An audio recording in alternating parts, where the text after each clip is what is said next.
Olá, eu sou Regina Machado e hoje a gente vai começar a sexta live, né? Muitas imagens, difícil para mim selecionar, tamanho repertório de beleza do Art Nouveau. É a nova joalheria, a joalheria da era moderna. Bem, eu começo recomendando, né, alguma leitura. Essa coleção de livros aqui, ó, no caso aqui é o livro chamado O Olhar, tá? Tem até essa encadernação interessante. É assim, se alguém achar em algum sebo, uma coleção organizada pelo Adalto Novaes, da Companhia das Letras, e esse livro aqui, ele ensina muito sobre o olhar e sobre esse período especificamente que a gente vai falar aqui. Fazendo um linkzinho com o que a gente já vem conversando, que nós já falamos do Egito, já falamos sempre através do lugar de observação da joalheria em sintonia com os espíritos de sua época, né? Então já falamos do Egito, as joias que falam com os deuses, depois falamos sobre as joias que falam do poder, né, do Império Romano, Greco-Romano. Depois falamos da Idade Média, trouxemos aqui os alquimistas e o gótico fantástico, as catedrais. Trouxemos depois a Renascença, o Gabinete das Curiosidades, se vocês acompanharem todas as lives. E depois falamos sobre do Renascimento e depois falamos da joalheria da sedução, do Rococó. Hoje a gente vai falar sobre a nova joalheria. Eu só citando algumas leituras do livro Olhar, eu selecionei que escreveu, né, no livro o psicólogo José Moura Gonçalves, e eu achei interessante trazer um fragmento de pensamento dele. Ele diz: cada uma dessas coisas preciosas tem sua individualidade, seu sentido, suas qualidades, o seu poder. Tudo fala, são coisas animadas que contam histórias. Mais que da ordem e da beleza, falam a nossa alma na língua natal de nossas sensibilidades. E eu achei assim muito bonito o que o José Moura Gonçalves Filho escreveu. E eu acho que realmente as joias, elas funcionam como um dispositivo de memória, né? Um souvenir, um recuerdo, né, das nossas existências, das nossas experiências sentimentais, afetivas. A gente nunca esquece o dia que ganhou, comprou uma joia. A joia é um objeto extraordinário, né? Ela tem uma dimensão de permanência. Então eu gosto de pensar que as joias são um pendrive, né? Porque o pendrive ele é um dispositivo de memória inorgânica, né? E as joias também, elas são um dispositivo de memória inorgânica. A gente lembra justamente o momento onde a gente teve acesso a essa fruição com esse objeto, ou comprando, ou criando, né? Ou ganhando. Muito bom, né?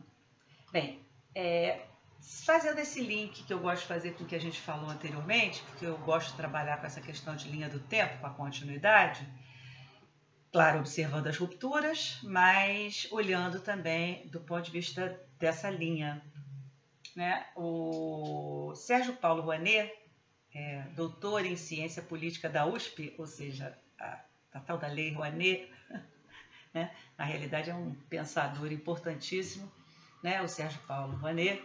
Ele era um estudioso sobre o iluminismo e escreve nesse livro Olhar. Ele diz que o iluminismo seria uma tendência que se expressa por uma atitude racional e crítica, como nós vimos. Ele faz uma diferença entre o iluminismo e a ilustração. O iluminismo é uma tendência que permanece, e a ilustração, ele diz, talvez seja o melhor evento, o mais importante evento do iluminismo. A ilustração foi uma das mais importantes realizações históricas do iluminismo. Não a primeira, nem a última. Ou seja, o iluminismo continua, segundo o Rouanet, né? Nós vivemos esse ambiente onde a natureza inteira continua sendo um livro aberto, sem censura, sem nenhuma necessidade de autorização por parte da autoridade, seja ela secular ou religiosa, né? Aplicada às instituições humanas significa que não há mais zonas de sombra no mundo, não há mais espaços protegidos pelo privilégio da invisibilidade, porque os dogmas religiosos, eles são justamente lugares escuros onde se escondem questões não explicáveis, né? Então, o René diz justamente, quando a gente traz tudo para a luz, né, os mitos, os dogmas que se mantinham escondidos, eles agora são vistos, né? Esse novo olhar tem liberdade para estudar a natureza e a sociedade em busca de transformá-la, né? Nós já passamos pela Revolução Francesa em 1789 e nós estamos agora no 1800, né? Século XIX, 1800. Bem, a moda que começou, segundo Gilles Lipovetsky, no período gótico da Idade Média, ela segue, né, as cidades cada vez mais concentrando pessoas, né, e cada vez mais as pessoas buscando sinalizar suas diferenças nesses novos ambientes. Bem, e esse investimento, então, dessa nova sociedade demanda muitas novas criações. E uma das mais, são duas imagens que vão aparecer agora, que eu acho deliciosas, são os chamados chatelaines, que são objetos criados no século, aí no caso no final do século XVIII, né, ainda para uso pessoal, mas interessante que são pingentes, vocês vão ver, que tem tudo pendurado, né? Tem todas as grandes tecnologias, né? Tem o espelho, tem a lente, tem a lixinha de unha, tem o caderninho, tem o dedal. E é interessante porque é um objeto multifuncional, né? E unissexual. Quer dizer, ele não é para o sexo feminino ou masculino. Na realidade, eu acho que é assim, o primeiro canivete suíço da história, né? E hoje substituído por um pendrive, ou seja lá por que for quando vocês estiverem vendo essa live. Bem, as cidades se tornam passarelas para as individualidades. A vida urbana concentra pessoas e estimula a produção dos marcadores das diferenças. Nesse período, justamente, no final do século XVIII, inicia o consumo de supérfluo, porque segundo Colin Campbell, que é um outro livro que eu vou trabalhar talvez na próxima live, o consumo de supérfluo, ele não era natural, é uma demanda historicizável, né? E é justamente nesse período que os primeiros objetos de supérfluo, os primeiros objetos consumidos como supérfluo, né, começam a ser produzidos. E as fivelas, os alfinetes, as cartas de baralho são objetos assim, destacáveis nesse novo repertório. Porque antes, quando as pessoas tinham algum excesso de produção, elas compravam mais terras ou buscavam pessoas para trabalhar para elas. Quer dizer, esse objeto supérfluo para prazer, né, é um produto historicizável. Bem, e aí então começa, tá? Vou mostrar então agora o Colin Campbell, nesse livro que eu vou trabalhar melhor na próxima live, ele fala sobre a sociedade de consumo e ele identifica nesse período uma revolução, que eles consideram a revolução do consumo. Bem, as fivelas que vêm agora nas séries são belíssimas, né? Nós temos aqui um estojo, inicialmente, com algumas fivelas, elas eram usadas para prender a capa, como nós vimos na moda, aqui por baixo da roupa, debaixo do decote napoleônico, né? E também elas são usadas no sapato, elas são usadas, enfim, como adereço. Olha só essa segunda com pedras azuis cravejadas. Temos agora mais duas com entrelaçamento e mais outras duas também com pedras cravejadas.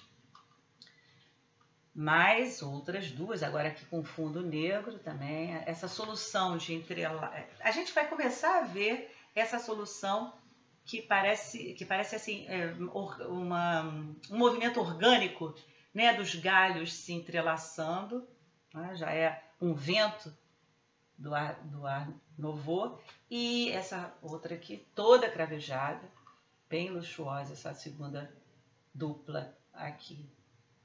E mais uma pequenininha, né? A impressão que se tem é que era para sapato e para decote, enfim.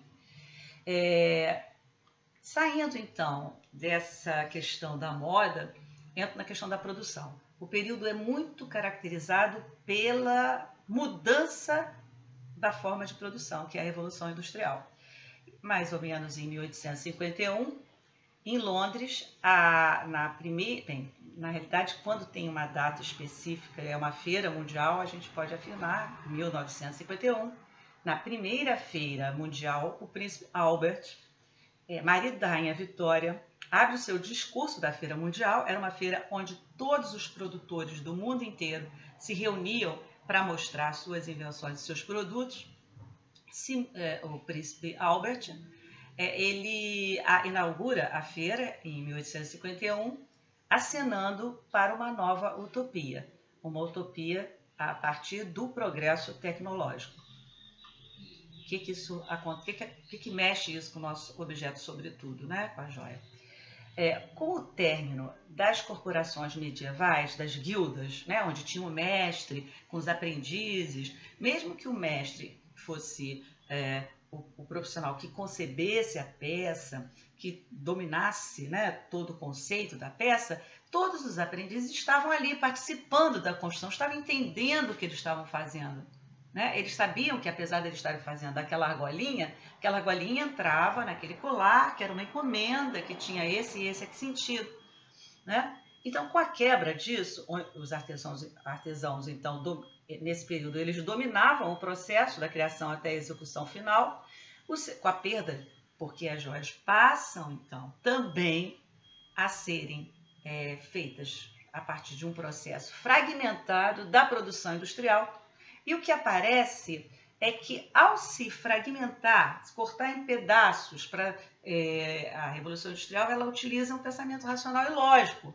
Então, você vai fazer só argola. Você vai fazer argola não só do colar que você estava vendo, que o mestre criou e que a encomenda que você entendeu. Você vai fazer todas as argolas do ano inteiro. Você vai só fazer essa virola. Então, existe uma alienação do trabalho. Se a gente vê aquele filme Tempos Modernos, do Charlie Chaplin, a gente vai ver justamente Charlie Chaplin, né, sem saber, ele tinha que apertar aquele parafuso de qualquer jeito. Então, quando a gente fala alienação do trabalho, é porque não só quem tinha dinheiro para ter fábrica não eram os operários, não eram os artesãos, né? Então eles não têm mais, eles não são mais donos do seu meio de trabalho, eles precisam daquelas máquinas, eles precisam todo aquele campus industrial, daquele suporte todo. Não adianta mais eles terem aquelas poucas ferramentas. E a produção e também a comercialização é de outra ordem.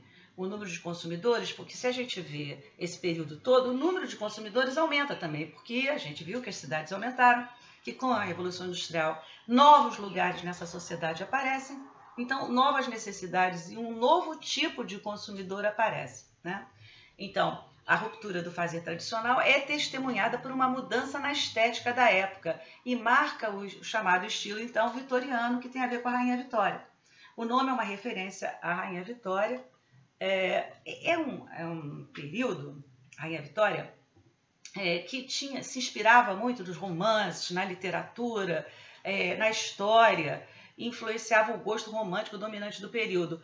Por outro lado, quer dizer, tinha um conflito nesse momento da Revolução Industrial que gerou o aparecimento do Art Nouveau, porque justamente os avanços tecnológicos, né, eles estavam em conflito, né, com esse espírito reacionário do estilo vitoriano, que era um espírito romântico, e lembra que o romântico valoriza tudo que ele não tem. Então ele valorizava as artes da história, do passado, ou então a musa distante, ou então alguma coisa de uma natureza exótica que não tinha do lado da casa dele. Então, é um momento em que, além da produção da joalheria ter perdido, né, o seu conceito, parece que ao fragmentar o trabalho das oficinas de olivesaria, parece que esse esquartejamento, a alma da joia parece que foi embora. Então, se tentava buscar essa alma da joia industrializada, buscando inspiração de cópias e estilos do passado, né? A gente começa a ver não só o ecletismo, como também uma série de revivals do gótico, do greco-romano, mas muito por uma capacidade de reprodutibilidade técnica disponibilizado pela era industrial e o não saber o que fazer com essas novas possibilidades técnicas, né? É muito importante a gente perceber as questões que foram apresentadas nesse período, porque a gente lida com essas questões, né? Todo o processo, né, de desenvolvimento de joia 3D, a gente vai perceber, né, que em determinado momento houve assim um maneirismo, a maneira da máquina. A gente começa a ver alguns projetos que eles são quase que criados pela disponibilidade de realização da máquina. Então, é isso que a gente vai discutir aqui, refletir. Bem, tem duas fotos aqui da Rainha Vitória. Ela era apaixonada pelo marido. Segundo os historiadores de moda, ela parece que foi a primeira mulher que se casou de branco, o que inaugurou a moda. E depois o Príncipe Albert, se vocês forem ver nos filmes que tem sobre a vida dela, o Príncipe Albert morre cedo. Ela, apaixonada, fica de luto quase que a vida toda de negro. E porque as pessoas copiavam o que a nobreza fazia, as pessoas começaram a se vestir de preto também, toda de preto. Mas não era preto, mais ou menos preto, com um colarzinho branco, não, é preto. Joia preta, tudo preto. Então também quando a gente vê, né, uma joia toda preta, as negras, né, usavam muito ébano, eu vou mostrar aqui, a gente fala, nossa, é o estilo vitoriano. Então o estilo vitoriano, ele se caracteriza pelo passadismo, né, um revival, uma vontade de copiar estilos do passado. Então, ele é eclético, porque cada hora ele vai, né, se inspirar em algum lugar, esse espírito romântico. Ele é muito saudosista, né? Memento Mori, a gente viu que tem uma força grande nesse período.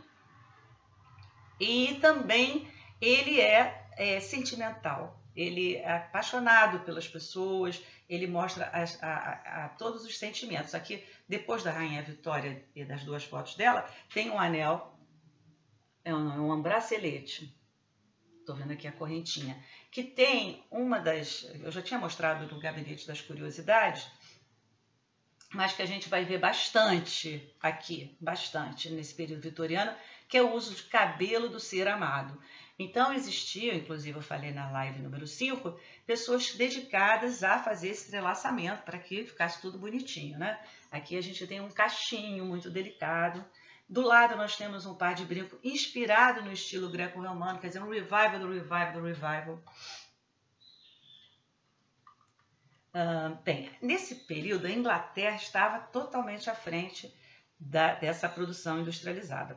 Ela dominava a navegação, enfim, e ela tinha realmente um lugar de liderança na Revolução Industrial. Bem, como eu falei, passado e futuro disputam a predominância estética do início da Revolução Industrial. A criação dos objetos reflete o conflito. Aí eu mostro aqui dois catálogos, né? Porque a Revolução Industrial ela fazia catálogos, porque aquelas peças, aquelas criações, aquelas partes, elas iam ser reproduzidas e vendidas para todos os lugares do mundo, inclusive no Brasil. A gente vai ver aqui. A gente tem várias peças compradas nesses catálogos que a Revolução Industrial vendia nessas feiras mundiais, né? Então a gente vê a pobreza que foi gerada por esse fazer industrializado, né? A gente vê assim, não tem brilho, né? Não tem brilho nesse início do processo. Eu vou mostrar, né, na sequência das lives como a gente pode, né, buscar a beleza e o espírito verdadeiramente, como falou o Hobsbawm, o Eric Hobsbawm, o clássico possui um vínculo secreto com a sua época. Quer dizer, quando eles descobrirem o que fazer com o maquinário, a gente vai ver o salto que vai ser dado no Art Deco. Mas, por enquanto, né, o trabalho mecanizado chega dessa forma, faltam ideias e a produção passa a recorrer às cópias dos adornos criados antigos, né? Aí eu vejo aqui alguns motivos vitorianos, como eu falei, temos aqui uma joia com cabelo trançado, a questão da saudade, da memória, né? Da devoção por aquele ser, e também uma belezinha de uma mão com um bordadinho, uma manguinha com bordadinho, carregando então um coração. Uma mão, ela está até adornada por uma pulseirinha, um anel, uma coisa fofa.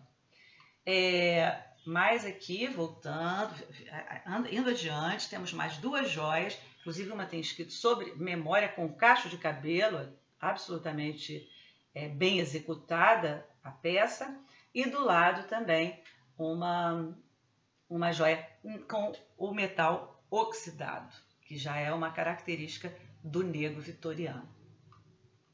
A austeridade e sentimentos melancólicos, como saudade e valorização dos estilos do passado, predominam. E aí tem mais duas imagens aqui da moda vitoriana, bem austera, rigorosa, e uma joia em que as letras, a letra da pessoa amada, né? Você começa então a trazer essas referências, né, do ser amado, não só o cabelo, como também a letra. E mais duas imagens aqui, onde tem justamente assim, o sentimento também era pelos animais. Então você tinha aquele cachorrinho que você adorava, né? Já falei sobre isso na quinta live, até citei a Laura Mader.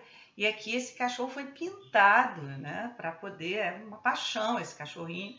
E também esse gatinho, quer dizer, é uma inauguração do estilo que a gente chama hoje de joalheria do Ai Que Fofo, né? O Ai Que Fofo tinha começado junto com os sentimentos românticos. Então, como a gente viu, quando um tema ou um sentido da joalheria é inaugurado, outros podem vir, mas aquele não desaparecerá. Bem, a classe média, isso é muito importante, porque a primeira vez que eu estudei sobre o estilo vitoriano, eu achava que essas joias elas eram historicistas, passadistas, porque a Revolução Industrial não tinha conseguido dar conta de fazer uma joia aurática, porque eles tinham tirado toda a estrutura da sabedoria dos ofícios dos ouríveis, dos mestres ouríveis do processo. Mas também um fator muito importante, as novas demandas, uma nova classe social era absorvida pelo consumo de supérfluos e o consumo de luxo, como as joias. Porque, como eu falei, toda essa mudança estrutural da sociedade, com o adensamento das cidades, com os novos postos de trabalho na era industrial, surgiram novos lugares sociais. E essas pessoas, elas estavam comprando suas primeiras joias.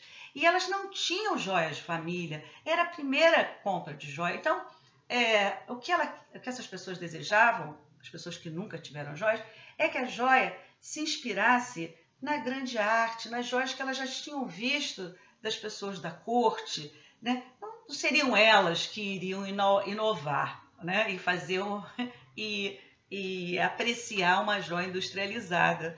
Então, ela, apesar da joia ser industrializada, ela fingia que era uma joia feita à mão e, sobretudo, uma joia antiga, para que essas pessoas se sentissem, assim, finalmente tendo um tesouro de família. Então, também é interessante ver o conservadorismo estético das novas classes sociais que estavam surgindo. Faz sentido, né? A gente viveu alguma coisa parecida nos nossos bons tempos. Bem, então a gente vai ver aqui joia inspirada no gótico, que não foi feita no gótico, né? Aliás, muito bem feita. As outras joias aqui também, que parecem joias renascentistas, uma joia parece barroca, mas a gente aprende muito. A corrente, olha que corrente maravilhosa, essa corrente do estilo gótico, do gótico revival.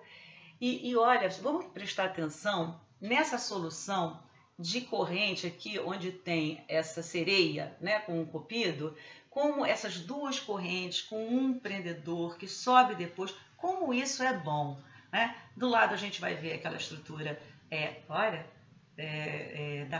praticamente uma cruz, né, que é um eixo vertical com dois pingentes, que predominou desde a Renascença, e faz sentido, porque é lógico, como o corpo suporta bem, a assimetria ela só começou no Art Nouveau, assim, começou no sentido da gente achar bonito, né? Na joalheria. Bem, a joalheria vitoriana criou um grande repertório de revival. Esse, eu falei, né? O luxo exagerado da morte do marido da Rainha Vitória virou uma moda e todo mundo queria. Gente, meu marido vivo e a pessoa toda de preto. Olha essa. Toda de preto, cabelinho, a joia, tudo. Do lado tem uma joia também preta, com cabelo preto ali trançado no meio, se vocês puderem ver. Como eu já falei, aquela questão austera de você lembrar da morte para você desenvolver suas virtudes, porque não vai faltar juízo final, você vai passar por isso, olha que seja bom logo, aí você tem hora e fala, caramba, vou morrer. É praticamente como a gente tem vivido hoje vendo as nossas notícias. Do lado, uma joia de ébano, né? Muito lindo. Aquela madeira escura. Essa questão do olho, o olho pintado, o olho da pessoa, né? O olho que você amava, né? Fantástico, tem uma série de joias com... É interessante a gente ver, quando a gente vê aquela joia, por exemplo, do Dalí, a gente fala, nossa, de onde que ele tirou isso? Pois é, o Dalí tem muito conhecimento sobre história da arte, né? Que quem não estudou história da arte. Bem, do lado também mais uma joia de madeira, ebanizada. E uma moda que aparece é a moda dos cofrezinhos, das caixinhas onde se colocavam as suas devoções e os seus repertórios de afeto, vamos falar assim. Então, a gente vai ver aqui a moda, foi até uma crítica, tem uma charge onde estavam sendo criticadas as mulheres porque elas estavam cheias de cofrinhos guardando as suas declarações. Olha só que bonitinho. Abaixo da charge, nós temos uma joia, que é essa joia que abre, que é uma delícia, né? Abre, e tem ali um caixinho da pessoa amada e a pintura. Ó, no caso, a fotografia. A fotografia já tinha começado, a gente vai falar da fotografia. E o nome, né?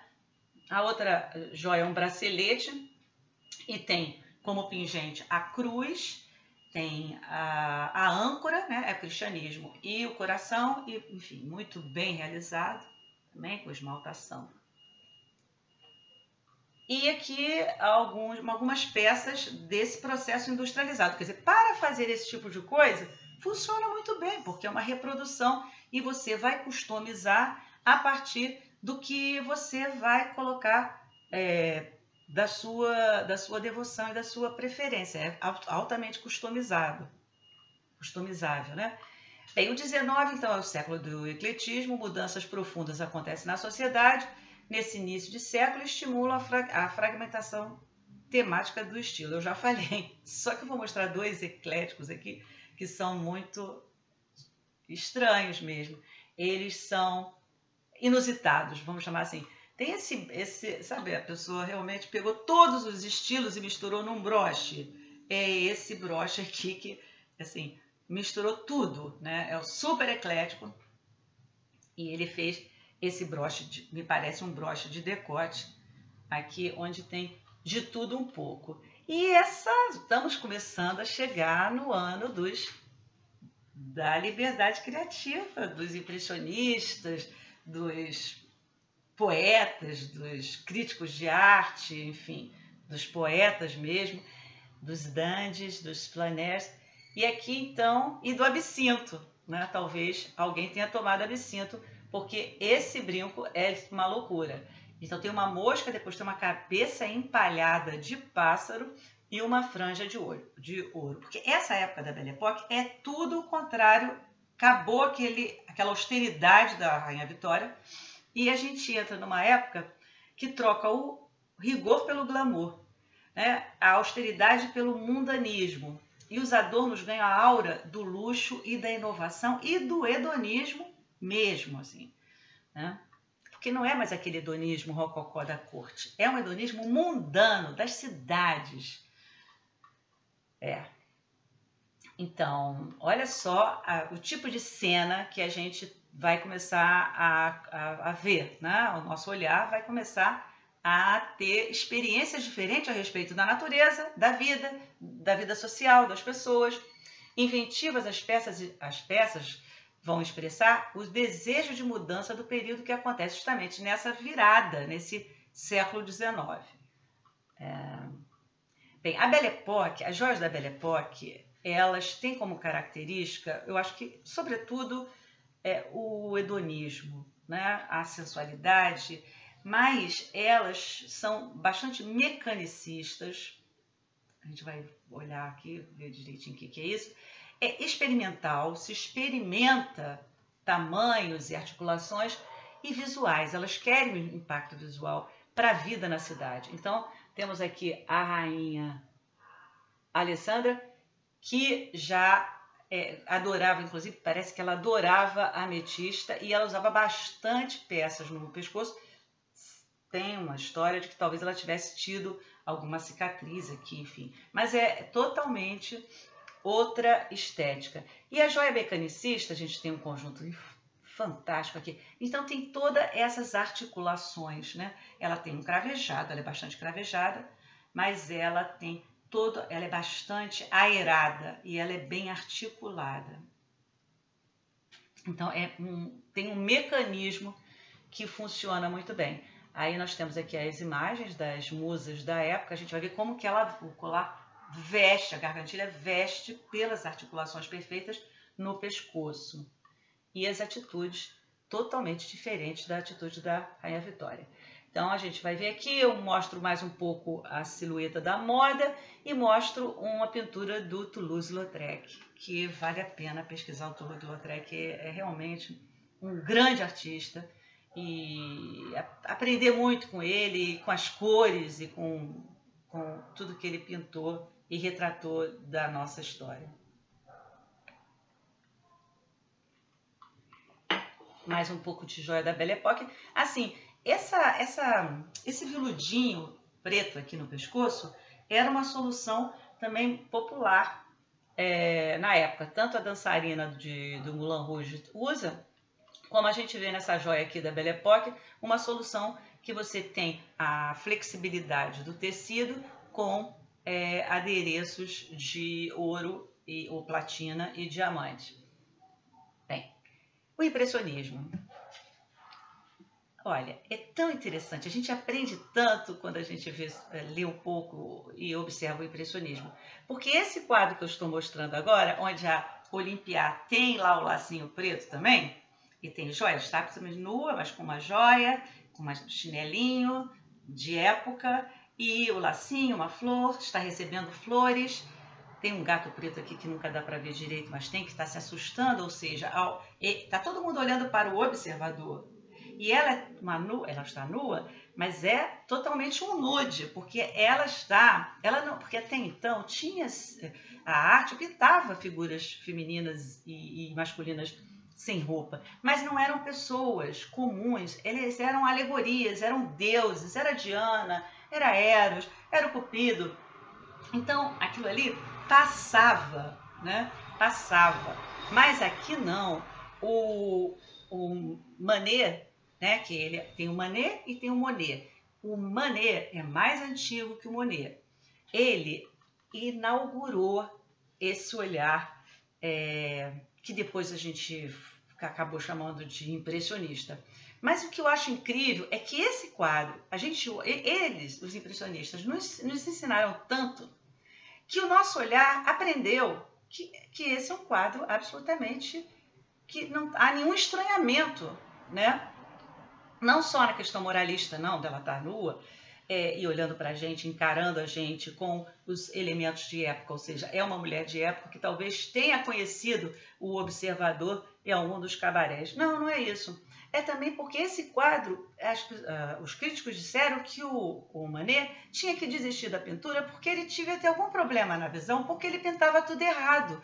Eles viam, porque como os impressionistas não respeitavam as regras de ouro da Academia Francesa, ou seja, da Academia, que vem lá do Renascimento, o claro e o escuro, fingindo que não tem nenhum pintor ali, que o quadro é uma janela da ilusão. Como ali tinha um olhar, tinha um momento, não era um momento idealizado, era alguma coisa que o tempo presente que estava ali, e um artista que tinha registrado e visto, aquilo não era ela, era um quadro. Ele não conseguia expor os quadros no salão da Academia Francesa. E era fundamental poder expor os quadros lá, porque é onde eles teriam compradores. E os artistas, esses artistas do período, né, do século XIX, eles sofreram muito, porque eles não conseguiam vender os quadros, porque eles não conseguiam passar pelo júri da Academia. Eles eram sempre recusados. Então, se criou o Salão dos Recusados. Esses artistas que eram recusados começaram a expor em lugares alternativos, né?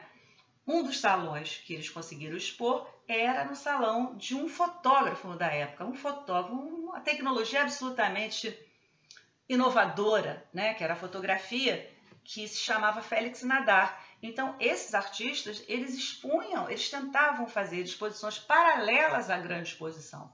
Mas esse quadro especificamente, o Olímpia, ele conseguiu passar numa curadoria desse salão, mas foi colocado alto, e os velhinhos lá, de fraque, ficavam tão revoltados desse quadro estar lá, junto com os outros, que tinham, né, os anjos, as alegorias, que eles tentavam furar o quadro com o guarda-chuva. Então, o que eu digo que a gente aprendeu é que hoje, porque os impressionistas fizeram tudo isso, nós não estranhamos mais. Nós conseguimos ver assim também, mas aquelas pessoas não conseguiam ver assim, entendeu? Bem, então, o quadro, por que a gente chama eles de impressionistas? Por causa de um quadro do Monet, né? O Monet viveu muito mais, enfim.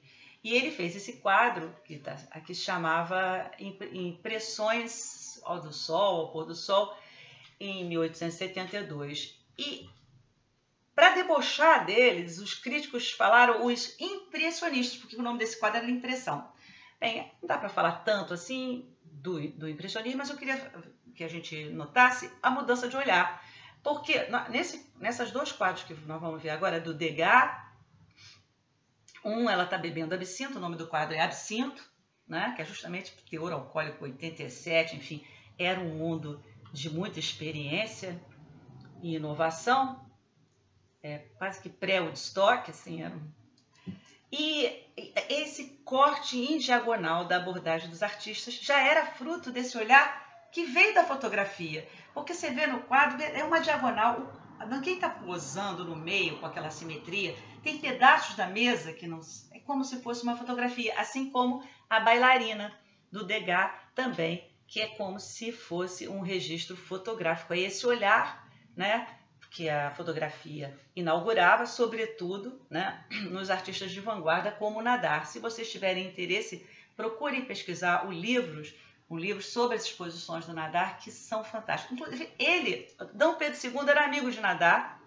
frequentava, e o Nadar fotografou Dom Pedro II, morto, com um algodãozinho no nariz, no caixão. O Nadar fotografou. Eu vi num livro que eu não comprei, daqueles livros que a gente não compra por causa de peso de mala, e nunca mais vou poder estar com aquela oportunidade na mão. Bem, o Nadar eu achei tão interessante, porque aparece o Nadar aqui, ele, para fotografar, fazer foto aérea, que hoje a gente usa drone, ele usava balão. Olha só, que época incrível. E uma foto dele aqui, de uma dama dessas do teatro, né, uma diva. E outra, eles eram tão malucos que aquele cara tá tomando choque ali, só para saber que músculo que ele mexeria, que expressão humana ele teria, caso ele mexesse aqueles músculos. Esse cara, estava fazendo experiências para os atores. Ou seja, era um mundo muito louco e as joias não podiam ficar fora dessa festa animada que era o Art Nouveau. E essa animação, ela veio como um vento, né? A gente vai ver agora duas imagens, duas peças lindíssimas do Art Nouveau. Assim, o Art Nouveau, ele trabalha com a natureza, mas tem um vento que vai, né, envolvendo e desmontando simetrias e soluções clichês da beleza, né? Então, por que esse nome, né? Em 1895, Samuel Bing abre uma loja em Paris chamada Art Nouveau. Bem, aí a gente tem um pouco aí, eu trouxe duas tapeçarias, uma tapeçaria, acho que hoje aqui outra é um padrão de papel de parede, do William Morris. William Morris, na Inglaterra, ele tentava trazer o design e o conceito para a produção industrializada. Ele foi um precursor dessa pesquisa, né, de buscar soluções estéticas que a máquina pudesse produzir e que não se fingisse que fosse alguma coisa de uma outra época. E sempre que a gente está fingindo, e a gente não está fazendo teatro, a gente está fazendo joalheria, a gente finge que é uma outra época, a gente pode ressignificar, a gente pode fazer releitura, mas nunca fingir que é alguma coisa ou algum material que não seja aquele mesmo, né? Bem, a joalheria do Art Nouveau radicaliza, junta novamente a ideia e a técnica no só profissional e sonha com a volta das guildas. Então, era a volta da aura do objeto único, porque a aura artística, ela tinha se perdido na industrialização da joalheria. Então, a autoria da peça é supervalorizada e elas buscam, né, não a repetição. Então, justamente a organicidade das peças ela é justamente uma forma de você praticamente impossibilitar que sejam vendidos pedacinhos e que aquela peça seja remontada industrialmente, porque é uma peça única. Esse vento vai unindo as peças. Ou então, o uso como aquilo ali que na Feira Mundial em Paris agora, a Feira Mundial em Paris em 1900, onde ele faz joias de vidro, né? Essas joias de vidro com topázio, acho que é topázio, safira, com diamante, não sei, aqui no meio, fantástico essa joia, e as joias voltam, tá vendo aquelas outras duas com pinturas, elas voltam a ser suporte para a aura do objeto único, feitas por um mestre dos ofícios. Bem, aí agora aqui eu vou mostrar, é difícil escolher, gente, é só olhar a Lalique que vocês vão ficar sem saber parar de olhar aqui, ó. É para maratonar mais que série, Lalique. Bem, mas olha só os motivos, né? Estão sempre ligados ao orgânico, à vida, a uma hibridização mítica, né? Então tem aquele repertório dos mitos. Agora, olha esse pingente aqui à direita. Olha aquela solução que eu falei, né? Vem uma corrente, aí vem um separador e abre de novo. Acho que a gente esqueceu um pouco essa solução e ela é fantástica. Depois vem até terminar com uma gema que parece uma safira. Do lado, essa sereia alada, fantástica também, é uma execução muito excepcional. Vamos seguindo, né? Aí tem uma série, né, com duas figuras num movimento de volúpia, de evolução de linhas.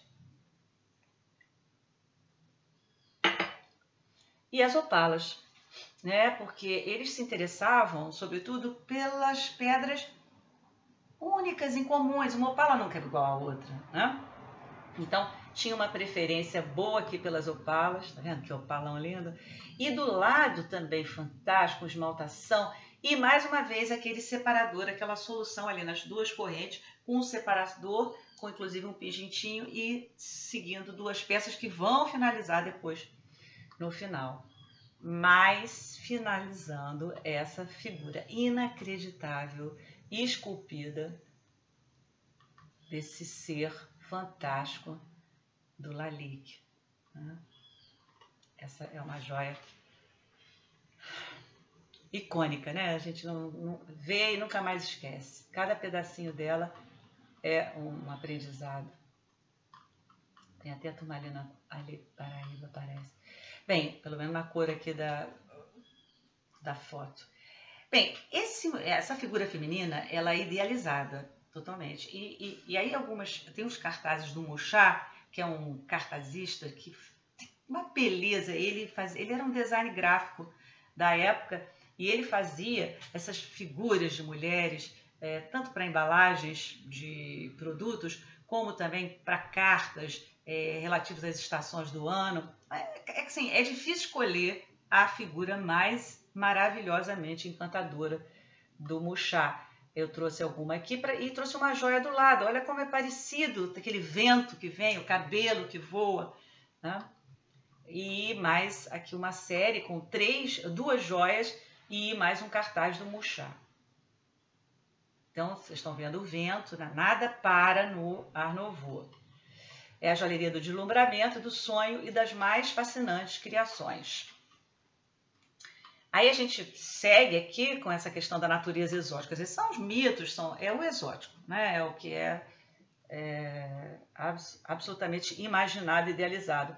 Então nós temos aqui um colar com najas e com opalas cabuchão maravilhosas, e um outro que está aqui representando uma diva aqui com um cachorro, uma imagem bastante outonal, invernal, com uma super ametista. Eu quero mostrar então que essas nossas gemas, como nós sabemos que nós temos opalas e temos muitas ametistas também, elas sempre foram muito valorizadas pela joalheria do Art Nouveau, pelos grandes artistas. Temos aqui mais duas peças fantásticas também, com os movimentos, como eu falei, e as opalas. Finalizando aqui, eu não consigo finalizar, eu tentei parar, continuei. Essa árvore, olha a corrente da árvore, gente. Olha a corrente da árvore. É muito lindo, né? Então, tem um pouco daquela natureza que vem do pitoresco, que é um estilo que a gente pode depois comentar, dos troncos, né? Da jardinagem. E esse pingente fantástico também com uma opala, esse pingente do lado que tem, né, um galho que vem com as raízes, né, são fantásticos. Finalizando aqui, dois bichos imaginados, incríveis, com pedras azuis, que talvez sejam topázios, ou talvez até água marinha, né, aquela mais leitosa ali pode ser. E essas flores com essa esmaltação e essas figuras míticas. Achei dois desenhos, achei uma série boa porque tem o desenho do criador, do Fouquet, e a peça realizada do lado, né? Aqui já com simetria, uma peça simétrica, terminando. E aí eu mostro a questão do uso das pérolas, né? Até eu botei uma peça minha aqui, tem a simétrica. Tá vendo aqui a pérola, tanto no desenho como na joia já realizada. Esses dois broches ou pingentes são fantásticos, eles são maravilhosos, né? Mas eles tinham uma predileção pelas gemas barrocas, orgânicas, deformadas, justamente por causa da simetria, por causa da questão de ser única, porque uma pérola redondinha ela é igual. E essas pérolas barrocas, que nós chamamos, elas são cada uma com uma forma. E mais aqui duas peças, que tem dois pássaros, são pavões aqui, com uma opala triangular e uma pérola, e aquele pingente fantástico. Olha, cada detalhe da corrente, a gente pode fazer uma coleção, sabe? Olha a corrente do pingente ao lado, que tem essas amêndoas, esses pinhos, né? Que beleza. Bem, vou continuar aqui, já terminando, para falar um pouco da arquitetura que era feita pela Revolução Industrial. Então, essa arquitetura que a gente imagina, né, que que a gente vê, né, nas imagens, aqui no caso, Lalique, né, é um lustre, que o Lalique também fazia objetos. A gente vê em alguns equipamentos urbanos que eram oferecidos e vendidos para as capitais do mundo. Vimos aqui também a serralheria, uma serralheria incrível, né, que tinha os escadistas especializados em fazer escada. E essa outra super escada, que tem uma estátua carregando 2 luminárias, ela está em Belém do Pará, no Brasil. E é interessante porque aqui mais adiante, esse prédio é fantástico. Belém era uma das cidades que despontavam assim, maior desenvolvimento e riqueza mesmo, por causa da exportação da borracha. E eu tive lá fazendo um trabalho junto com os meus queridos manos e manas de São José Liberto, os designers maravilhosos, e eles me ensinaram muito. Inclusive que os engenheiros, 2 engenheiros paraenses, na época, nós vamos ver aqui adiante a Torre Eiffel, né? É uma foto da exposição em que a Torre Eiffel foi inaugurada, era para ser ficar ali provisoriamente, tá vendo? Tem os outros pavilhões dessa Feira Mundial de 1900, a Torre Eiffel estava lá, e com o término da exposição ela ia ser desmontada.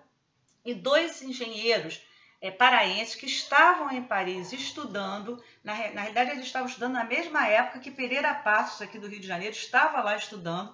Pereira Passos depois veio aqui, remodelou toda a cidade do Rio de Janeiro, fez o bota abaixo e comprou muito desses pedaços dessa Revolução Industrial, desses elementos arquitetônicos para montar, aqui no caso, a Avenida Rio Branco. E esses 2 engenheiros paraenses, quando eles souberam que a Torre Eiffel ia ser desmontada, eles foram lá representando o governo de Belém para comprar a Torre Eiffel para botar em Belém. Mas aí, vocês imaginam em que lugar no mundo nós já estivemos. Mas aí não estava mais à venda, enfim, eles compraram uma caixa d'água, que parece que é uma super caixa d'água. Mas, então, eu tenho aqui, eu também trouxe uma imagem de um livro que fala sobre essa cidade, essa Belle Époque tropical. A gente não pode esquecer primeiro de saber disso e depois de ter esse orgulho, né? Aqui, então, finalizando mesmo, eu quero só mostrar como esse vento traz essa simetria, tanto no mobiliário. Esse mobiliário é surpreendente. Vocês imaginem um buffet com toda uma estrutura estável e, de repente, uma peça sobe e vai lá para cima e a gente aprende a achar incrível. A gente aprende com o design e com essa estética, que é bonito também, né? Aí eu botei uma joia do lado com a mesma questão da simetria, quer dizer, também um galho vem, é como a gente, não na estética ocidental, claro, na estética oriental, os ikebamas trazem essa linguagem da simetria como beleza, mas para a gente era uma inauguração. E a gente não pode se esquecer que os impressionistas estavam esse período, os artistas estavam super impressionados com a arte japonesa, porque nos quadros de vários impressionistas tem estudos porque justamente o que eles estavam aprendendo na arte japonesa era a simetria e a bidimensionalidade de novo, romper com a obrigação da janela da ilusão.